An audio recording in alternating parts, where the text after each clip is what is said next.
Okay, 303-666-9020, partsbreakers.com. Just doing a final approval video. Essentially, we sold this tub or have a buyer lined up for it, just in case you're a prospective buyer, kind of wondering our process. This is it. So if you ever buy a tub from us and it's not completely stripped down, meaning that was like in a pre-dismantle state, you'll get an initial video. We'll price it accordingly to how we think it's going to be. And then if it comes out to be as good as it was, great. If it comes out to be less than as good as it was or thought to be, then we'll adjust the price down, give you the opportunity. And in some of the old tubs, like for example, this one being the 72-75, extremely hard to find. We always cross our fingers that we're not going to come across anything. And in some cases we do, some cases we don't. Most of the cases on these ones, there's usually something. And this one specifically had diamond plate on it. So we thought there might be something behind it, but not exactly sure. So anyway, without further ado, that's kind of what I'm just explaining that for you to know. If you ever hear me say that and you call us, and let's, for example, just say like that 5 right there that just came in, that's a later one, like a 77. But that would be like if somebody wanted that tub, we would sell as pre-dismantle. We would give you a video of it as it sits and try to go top to bottom, right to left kind of thing. And then it would end up like this. That would be a pre-dismantle. This would be a final approval, and you'd get both. And that way the main thing is we want you to see your tub as it will show up on your door and not any other way. No surprises. Okay. All right. So we'll start on the driver's side here, as you can see already.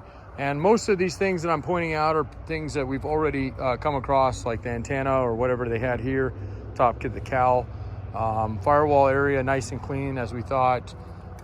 Cowl's nice and clean. I just washed it, but obviously I got a little bit of dirt sprayed up that I didn't get. So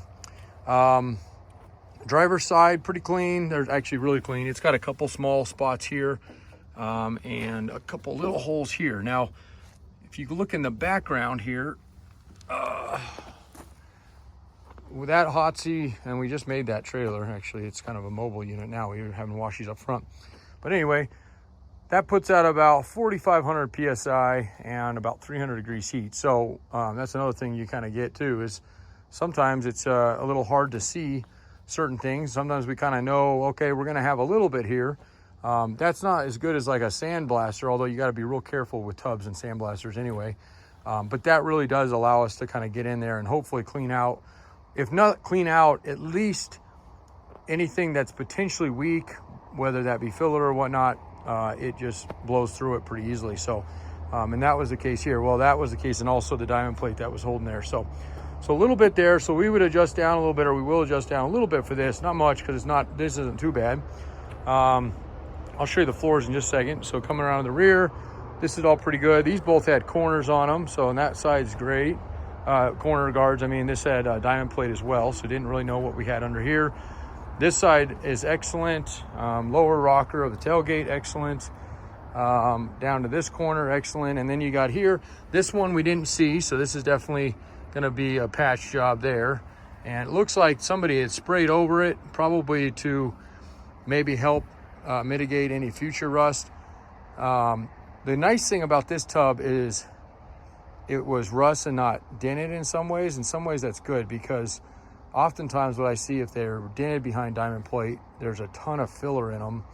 And filler is fine, except for when you want to do like a frame off, like a lot of people are doing, and then it's a pain in the butt to clean it out. So it's almost better just to see. So the extent of the damage is basically what you're seeing here. Forklift's moving a little bit. Kind of threw my eyes looking through the phone when it was doing it. So it's funny because we're really not on a hill right now. Making my eyes a little nauseous looking at it. Anyway, and I'm going to raise it in the air here before we run out of light tonight, so won't blab too much on your ear. But okay, and then around the sides, excellent shape. Down the lower rocker here, and then the same thing. Had a diamond plate here, and a little bit surface here, a little bit of scaling, maybe a little couple here. And now you're seeing a little bit more there, and then this guy here. So this is definitely a panel replacement. Matter of fact, we have another tub available. It's a non-tailgate, same era though. 72-75s came in tailgate and non-tailgate. And that's probably what they were doing, because it's been repaired, at least somewhat. It hasn't been finished, but this area was cut out and replaced on it. So I gotta take this because one of my guys broke down. I told him I'd come in a minute, so apologize for the interference on the call. But hey, man, what's up, Chris? Hello? Oh, didn't work anyway. Okay, so that's there. So again, this will be adjusted down for it, and the buyer always has the right to say, hey, look, it's more than I want. So, and that's, in this case, it's no problem. That's why we do these. So and if we have a tub, let's just say, for example, you were looking at something and go, you know, I don't want to mess with this. Do you have another one? And we did, then yes, we could put you into another one. The problem is with these areas is they're extremely difficult to get. So it's been almost a year since we've had one. Let's see, is he calling again? Nope, it's not. So that's there. We knew there was going to be some soft on the floors, and definitely that helped us kind of get the elaborate, you know, extent of that damage there. So this is definitely going to be a panel, and then there's going to be over here. The main thing on this tub, and this is what I said in the original video, if you guys want to go back and look at, is that there were some reasons that I decided to go ahead and buy this Jeep. And one of them was the floors are pretty solid. Obviously this up here needs to be redone, and this has a patch here. But there's a few things that I liked about this tub. One was here. This is normally blown out completely, this compartment. And while this isn't the end of the world, it is nice to have the door and this whole box in somewhat good shape. This end's actually in really good shape. And even the floor in here, this is all nice and solid. We're not pushing down and getting, you know, soft areas. It's got a little bit of surface in it, but this is definitely not a replacement section that needs or anything like that. So that was one thing I liked about it. The extent that I seen on it was the floors. I didn't really see this stuff, so that's obviously going to be factored into pricing here. But the one thing I will say about this stuff is it's not in a boxed in area, meaning that you can, this is an area you can get access to from both sides. And down into this area here, to the extent of a little bit of that front right there, you can see, and now we're getting into this box area here. Okay, so this is obviously something you can get in your hand into. You don't see too many box in areas on these early tubs.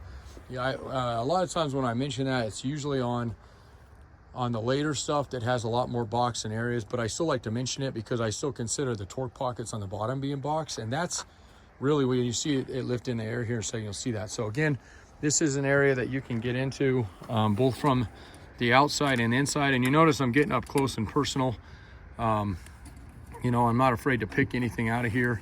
Because I want you to, again, it's important for me and my customers, and we have a good reputation with tubs and frames to you know, show them as they are. So I always cracks me up when people list anything online and they show a picture and no video. It's one picture, and it happens to us all the time, especially when we buy them Jeep sight unseen.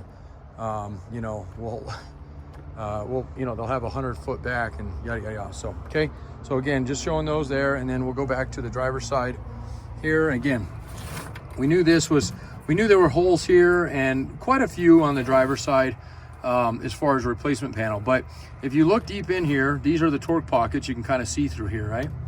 And the torque pockets, if they're blown out on the bottom, I don't want to say it's impossible to fix, because it surely is not. People do it all the time, but it sure as heck makes it a lot easier doing a floor pan with a good torque pocket to go to. If you're having to do both, like a lot of Midwest and East Coast customers are, I mean, it just can get into a ball of worms with that. So while the top might not look the prettiest, I'm gonna lift it up in the air here and show you, okay? I peeled off most of the glue with the Hot C. We are extremely low on time, and I'm actually trying to do this tub run myself, this frame and tub run myself, not only this one, but a handful of others we have. So if you're interested in getting a tub or a frame or something else fairly big size freight, definitely give us a call, because I'm leaving on November 1st for this run, or trying to anyway. Should be out of here by then.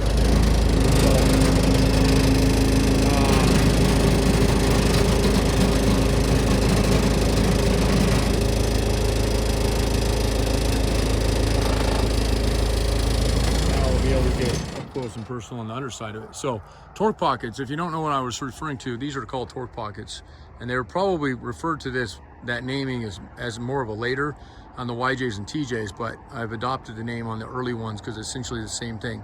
So the torque pockets are not only straight, but they're solid. They're not blown out. There's really no major rust in them. There's really not even a lot of surface in them. A little discoloration from just, you know, flash rust, kind of an oxidation and whatnot, but even up into the front ones, and almost always these ones are gone. And usually these guys too, especially as you can see that rust leaching into these, and that's, you know, it doesn't take a rocket science to figure it out. One goes to the other pretty quickly. So the fact that we got good torque pockets on this tub is really one of the biggest factors of me even buying this this tub, and potentially the frame, or the frame it had under as well. So okay, and then lastly you got these guys here, which are actually, I think it's this thread if I'm not mistaken, and this one here, and there, this guy and this guy. Okay, but you can see up into the corners. Okay, nice and clean. It's a little wet looking, and I didn't get too far up in there with the washer like I thought I did, but nonetheless, pretty good. The wheel wells, super clean. Those are oftentimes, those are blown out, especially where the roll bar mounts, if it had a roll bar. These are in really good shape. So that's what those holes are there for, folks, by the way. And then even looking through here, these pinch welds, these almost always get rust. This area here, especially on the later CJs, is an area that loves to blow out on both sides. So these are both clean on both sides here. And then up through the tunnel. And the floor, especially from the bottom, is in excellent shape. I'd still grade this an A, even with the pans, and we knew the pans going into it. So again, here's your torque pocket passenger side, and I know you can't see it under here, but okay. And then same thing, even on that up through here, these are all nice and solid, and then nice and solid through there. So, and then that's showing you the damage from the bottom up through here, right there, and not much there, maybe a little surface, but nothing's popped through yet. This is starting to come out a little bit, so we'd want to definitely get that cleaned up for future stuff. Then you got that guy, and you can see right there, okay? So my guess is on this guy, and I have to look at a Jeep tub that I have somewhere else. I don't know where it is at the moment, but I think there was probably a mount here at one time, and that's part of the reason you get, oh, there's Chris. Chris, you didn't break down. We were just talking about you, buddy.